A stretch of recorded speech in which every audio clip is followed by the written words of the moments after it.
So, ito mga busing 'no, meron tayong aayusin na piso wifi at, dahil alam natin ngayon na si LPB ngayon ay, maraming bugs 'no, dahil sa version 15,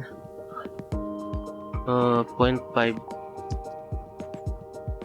ay meron po siyang bugs. So, ang ginawa ko ay dito po ako nagda-downloads. Tingnan natin, LPB.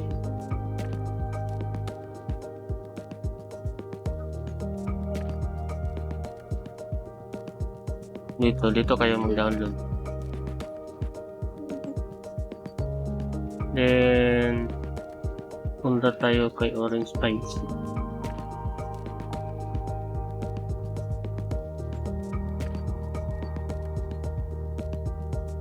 Then dito nyo i-download, dito kayo mag-download sa old version.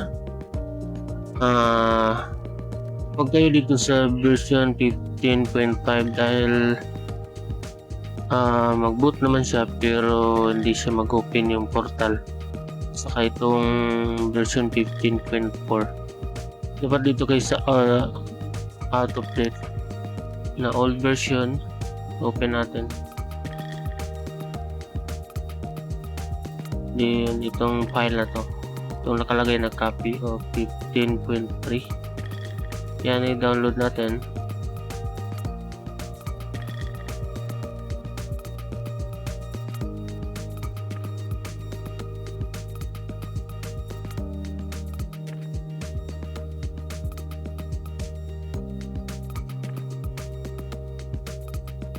So ulitin na itong download, tapos download anyway,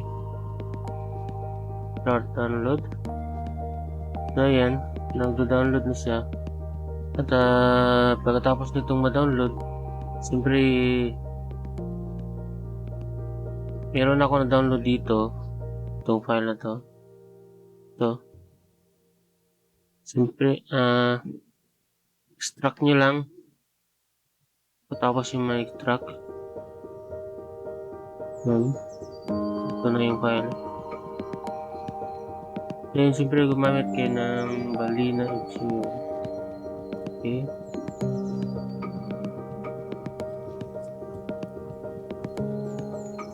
Ito. Okay natin. Kayo na bahala mag-flash nito. Then pagkatapos nyo mag-flash, siyempre isaksak nyo dun sa orange fiber nyo and then open natin. Ito ay naka connected na ako sa ano natin. So, ang gawin natin ngayon is i-activate natin siya.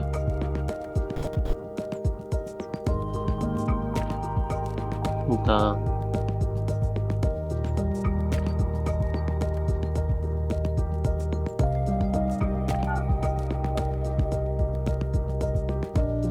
Password pala nito, yung default password is 1, 2, 3, 4, 5, 6, 7, 8, 9.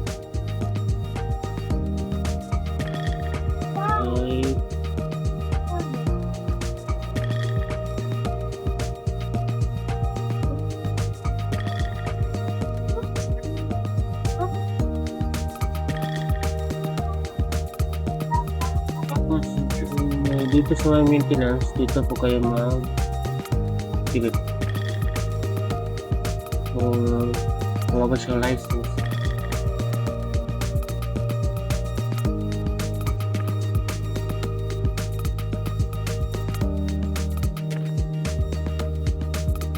Kung hindi siya mag-activate na,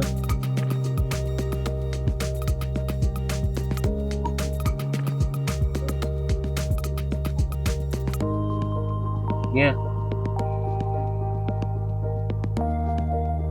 Ang ginawa ko dito ay ito.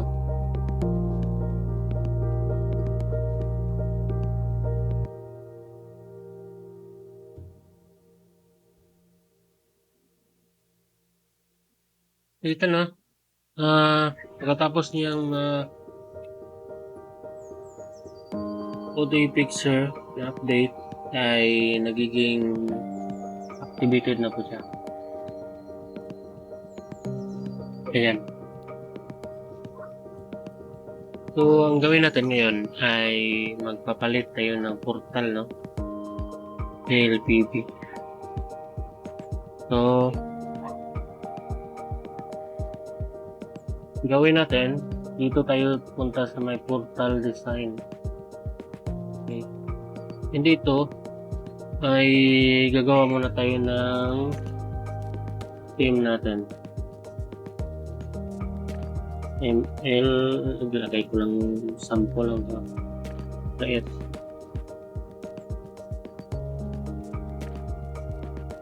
Right na tayo na ML. Then dito, puntahan natin yung portal natin.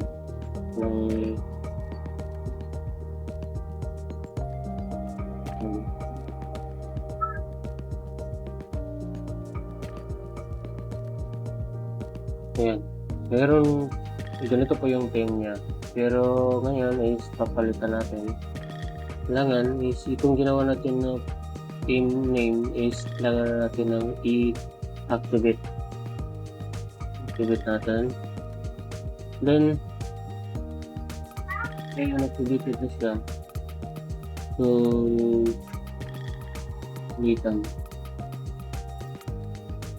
So extract muna natin itong email portal design.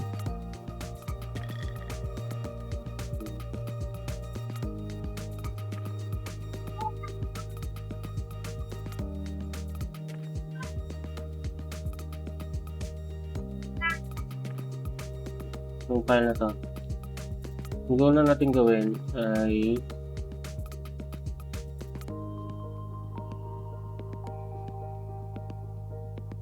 yun, i-upload muna natin tong banner natin. Yun. Dito itong sound. Welcome to Mobile Legends! Mali pa.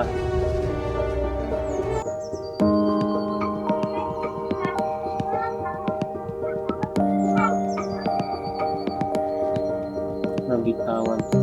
Itong sila lagay sa mga draft insert queen.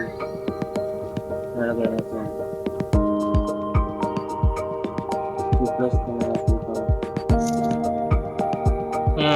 Ito is ito naman copy natin ito lahat, tapos dito natin siya i-drop sa may una na naka-drop na,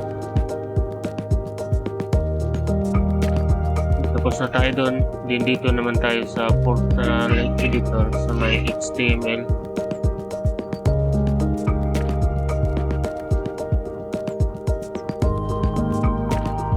Natin to. Then ito lahat ay copy lang natin ito lahat. Click all, then copy and paste natin dito. Then save. Isa naman, tapos na natin itong CSS MLTem. Click all and copy and paste. Save. Yan, save.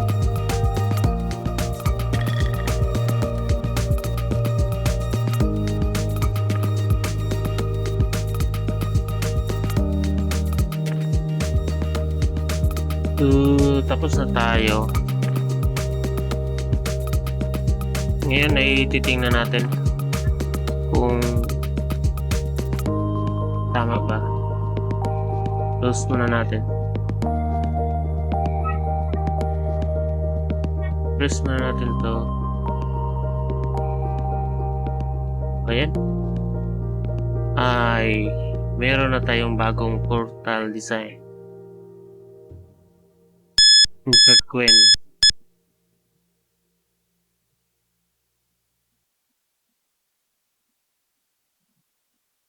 So, hanggang dito na lang po tayo.